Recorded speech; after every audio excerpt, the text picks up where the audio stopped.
بسم الله والصلاة والسلام على رسول الله محمد بن عبد الله سيد الأولين والآخرين وعلى آله وصحبه أجمعين. اللهم لا علم لنا إلا ما علمتنا إنك أنت العليم الحكيم. اللهم علمنا ما ينفعنا وانفعنا بما علمتنا وزدنا علما. أما بعد، تحية طيبة يقدمها لكم فريق خدمات الأشعة بالتجمع الصحي بمكة المكرمة بقيادة سعادة الدكتور ماهر بن عبد الرحيم غزاوي، وبدعم ومساندة المدير التنفيذي للخدمات الطبية المساندة سعادة الدكتور فهد نوار الحارثي. فالسلام عليكم ورحمة الله وبركاته. حياكم الله جميعا في هذا اللقاء المبارك الذي ستكون فيه معنا سعادة الدكتورة رابعة بتول، استشارية أشعة بمستشفى الولادة والأطفال التابع للتجمع الصحي بمكة المكرمة، وذلك لتقديم محاضرة بعنوان Comprehensive Review of Breast Ultrasound. بسم الله وعلى بركة الله نبدأ. The mic with you, دكتورة رابعة. Assalamu alaikum. Assalamu alaikum. I am Dr. Rabia Batul. I'm working as a consultant radiologist in maternity and children hospital. Today, I'll be giving you a comprehensive review regarding the breast ultrasound and how to demarcate the lesions and how to perform the ultrasound in a very comprehensive way. First, we will come across indications. The various indications for the breast ultrasound. It is used for the evaluation and characterization of the palpable masses and other breast-related symptoms, for the evaluation of abnormalities detected on a mammography, breast MRIs, and other imaging modalities. Initial imaging evaluation of palpable breast masses in patients under 30 years of age, in lactating pregnant women, and also in the women with type D breast parenchyma. Also as a supplement to mammography, and as a guidance for breast biopsy and other interventional procedures. Now we will come across the various divisions in which the breast is normally divided. Breast is divided into 4 anatomical quadrants to actually localize the lesion. And apart from that, the breast, we can do the clock positions, which are used with the nipple as a center to define the specific site. The clock method differs between the right and the left breast to account for the mirroring of lateral and the medial side. Now we come to the breast anatomy. Breast is basically composed of subcutaneous tissue or the subcutaneous zone having a fatty layer that is followed by a mammary zone that is basically composed of the breast glandular tissue that is followed by a retromammary zone that is primarily includes the pectoralis major muscle and the ribs. Now, what are the various techniques to ultrasound to basically see or scan the breast? There are 2 prime techniques, radial and the anti-radial technique and the grid scan technique. We'll be discussing them one by one. So what is the radial and the anti-radial technique? It is a specialized technique where the transducer is aligned with the ductal system, which is actually the radial way, and perpendicular to it, which is the anti-radial way, following breast anatomy from the nipple towards outward. So like from the nipple towards outward in a radial way, as well as nipple from towards the outward in an anti-radial scan way. And this approach is useful in ductal abnormalities, in evaluation of the nipple discharge, and in visualizing the various malignant extensions. At the end, we do a round clockwise sweep as well in the breast radial technique. The other technique is actually the grid scan technique, which is a systematic ultrasound technique for the breast imaging involving comprehensive overlapping horizontal and the vertical sweeps to ensure the entire breast from skin to the chest wall. And it is commonly used to complement mammography, particularly the dense breast, and to detect the abnormalities which are not seen on the mammogram. So basically, what do we do is that the entire breast is evaluated and in a horizontal and the vertical planes, giving a generalized sweep in the vertical direction as well as in the horizontal direction. Now we come across a technique, the proper techniques that should be followed to evaluate the breast in ultrasound. The various features that should be kept in mind is using of a transducer linear array that should be between 17 to 13 hertz. The positioning of the patient should be supine with the arm flexed behind the head. We have to take care of the depth, the focal zone, the grayscale settings, as well as tissue harmonics. So we will discuss shortly these things in a linear way. Now, first of all, we come to the frequency. The high frequency probes are normally used, which are ranging between 10 to 15 hertz, and they are very critical in breast ultrasound imaging for achieving high quality resolution images. A frequency greater than 10 hertz provides a better visualization of the superficial spatial resolution, and it allows the more clear images. We can see the difference as in the following image. Then we have to take care of the tissue harmonics. Now, tissue harmonics significantly improves the image quality, enhancing the lesion detection as well as characterization, particularly in the dense breast. It results in a reduced artifacts like cluster and reverberation artifacts as compared to the conventional fundamental imaging. Now the focal point. The focal point should be placed at or just below the level of the lesion of interest to maximize the spatial resolution and the image quality. It is generally placed within anterior to middle of the breast tissue between the skin and the chest wall. Now, if you find a lesion in the breast or a mass in the breast, what do we do and how do we measure it? Basically, the measurement is done after detecting the breast lesion. It basically requires ultrasound to take the 3 orthogonal measurements in the length, width, and the height. But the measurement should capture the longest axis of the mass, and the height should be taken at a 90-degree to the length, and the width is taken in a horizontal plane. So in the first image, we can see that this is a wrongly taken image, a wrongly taken measurement, in which the maximum width is not included, while the other one indicates the proper way of measuring a mass lesion. Similarly, for the lymph nodes, we have to follow the same criteria. Now, we will see how we basically label a breast ultrasound image on the machine. We have to take care of certain criteria. There should be name of the patient and the MR number. We should mention the laterality, the medial or the lateral side. We should mention the anatomic location, which we normally use as a clock phase notation. We have to measure the distance to the nipple of the lesion. We have to mention the transducer orientation, that whether it's in a transverse plane or a longitudinal plane. We have to image with and without image the lesion with and without the measurements, and at least 5 images must be taken per breast. So this is an example of a well annotated image of a breast ultrasound, in which first we can see we have mentioned the measurement, then we have mentioned the laterality, then we have mentioned the clock notation, then we have mentioned the distance of the lesion from the nipple, and then we have mentioned the orientation of the probe. Now after that, we have to what are the most important features which should be mentioned and which should be seen in a breast or ultrasound report. So we first have to see and mention the breast composition, whether it is fatty, whether it is fibroglandular, or it is heterogeneous. Then if we see a mass, we have to mention the shape, its margins, its orientation, its echo-pattern, and posterior features. Then generalize, we have to see the calcification, whether it's in the mass, outside the mass, or ductal lesions, the associated features with the lesion. And in special cases, which are very diagnostic, which have specific features, we have to mention them. So we'll be discussing these things shortly, one by one. So first of all is the breast composition. The breast is basically composed of glandular tissue, the fatty tissue, and it can be the mix of both. So in the young woman or in the lactation, it is predominantly the breast is made of glandular tissue, and it will appear more echogenic in the middle part, which is actually the glandular part. Well, in most of the patients, it appears to be both fatty and glandular, which you can say heterogeneous breast parenchyma, having both fat as well as the glandular tissue. But as the woman ages, and mostly the glandular tissue is replaced by the fat, and we will see a predominantly low hypoechoic breast, which is actually the fatty breast. Now, if we see a mass in the breast, what do we do? How do we describe it? The first and the most important feature is actually the shape.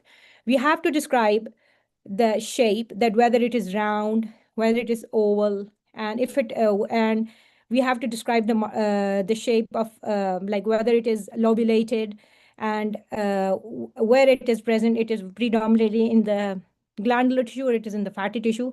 So these are the mass descriptor. The shape is one of the most and very important feature in describing the lesion, and it also signifies and helps in determining the benign from the malignant lesions. The more rounded or oval shaped the mass, the less likely that it is a malignant. The more spiculated or angular the mass, the most likely it is a malignant lesion.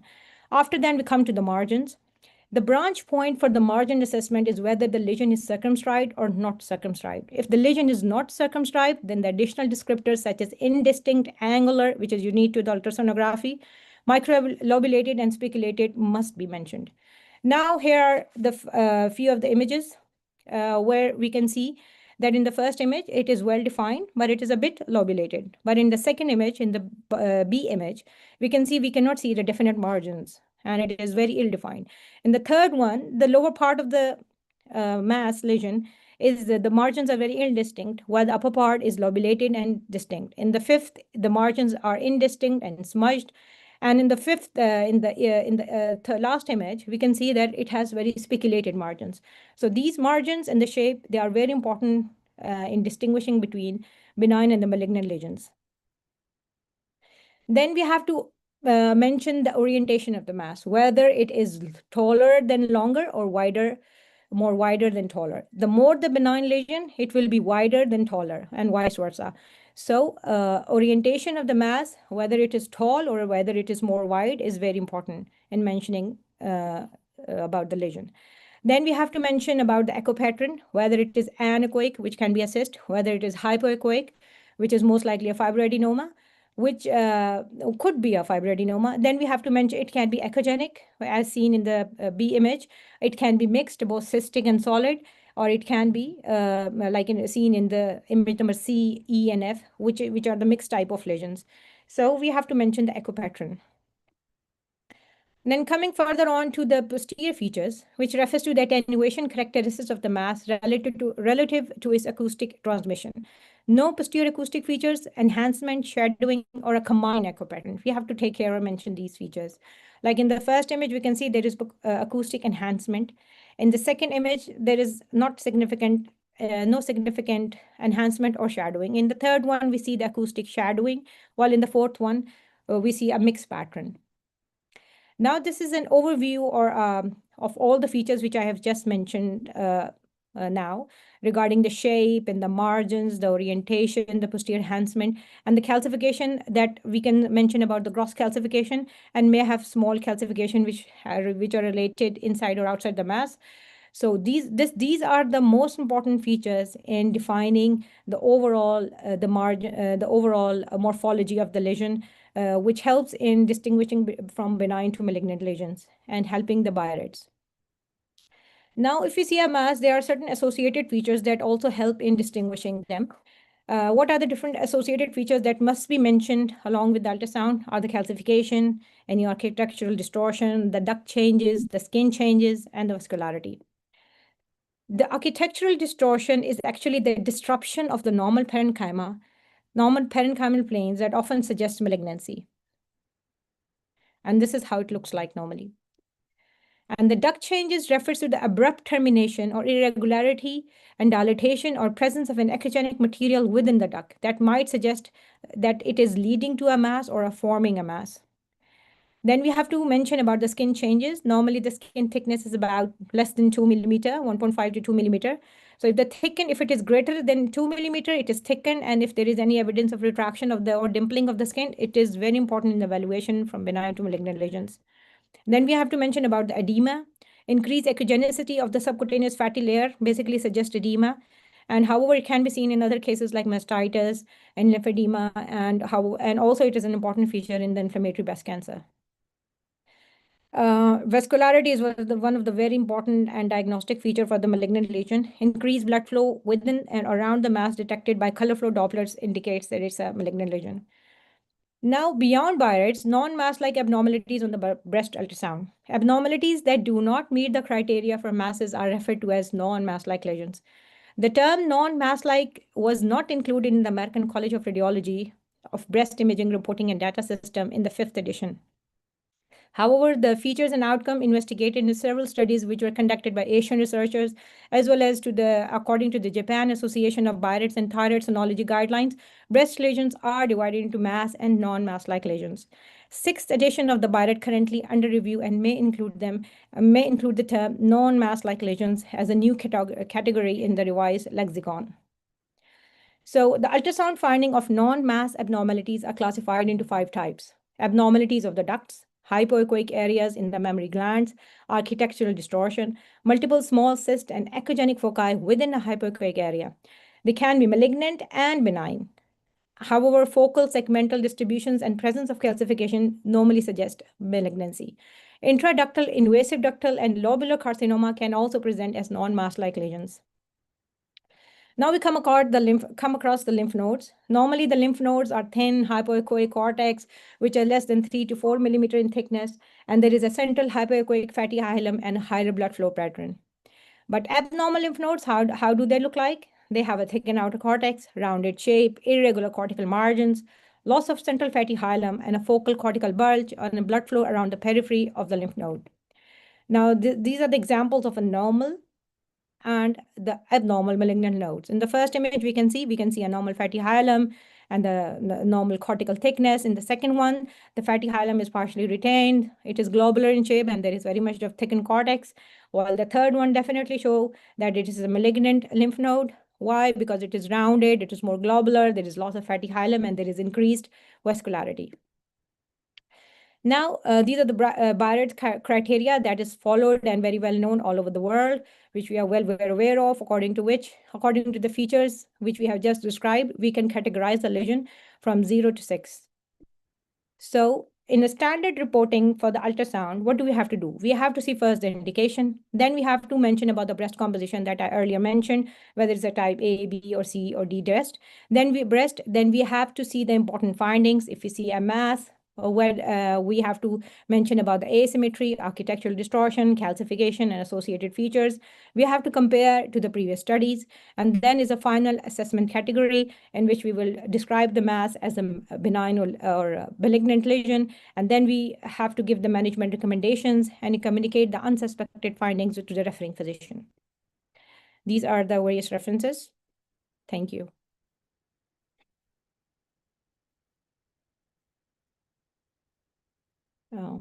I'm open for the questions if anyone wants to ask for the questions.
I have a small questions related to the technique, that what is actually the difference between the two types of techniques they wanted me to mention again. So I'll be describing you those techniques again. So, sorry, 1 minute.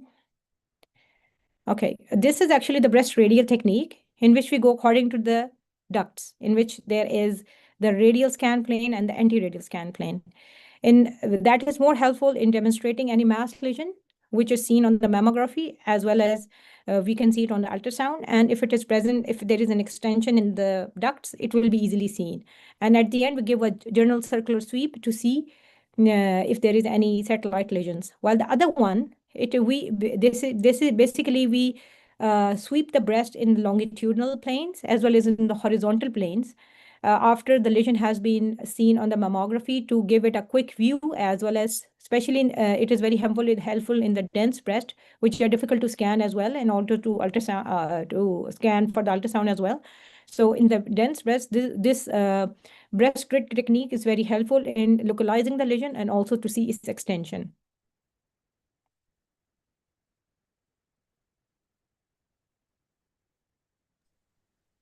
Any more questions?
Thank you so much. You are welcome for the feedback.